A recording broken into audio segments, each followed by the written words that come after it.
महामार्गावरील कशेडी घाटातील बोगद्याची गळती वाढलेली आहे। सतत पडणाऱ्या मुसळधार पावसामुळे गळती वाढलेली आहे। तर बोगद्याची ही काही दृश्य समोर आलेली आहे। मुंबई गोवा महामार्गातील ही दृश्य, याचा आढावा घेतला आमच्या प्रतिनिधींनी। कशेडी बोगद्यामध्ये मोठ्या प्रमाणात गळती जी आहे ही सुरू झालेली आहे। आपण या दृश्यांमधून पाहू शकताय की अशा पद्धतीनं गळतीचं प्रमाण जे आहे हे वाढलेलं आहे।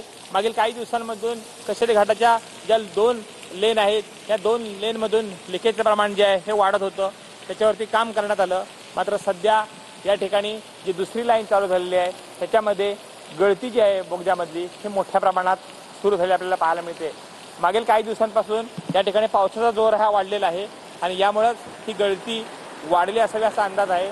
मात्र एवढ्या मोठ्या प्रमाणात बोगद्यामध्ये पाणी नेमकं कशामुळे येतंय हे काय स्पष्ट होत नाही आहे। मात्र जे 3 ते 4 पॉईंट होते त्यामध्ये जी गळती होती ती थांबवण्यामध्ये तिथे यश आलं होतं। काम आहे काँक्रीटचं हे पुन्हा बोगद्यात करण्यात आलं होतं आणि असलेली गळती थांबवण्यात आली होती। मात्र पुन्हा एकदा आजपासून मोठ्या प्रमाणात तिथं गळती झालेली आपल्याला पाहायला मिळते। शरण सह कृषकांसह गावकर, मराठी पेठ, रत्नागिरी।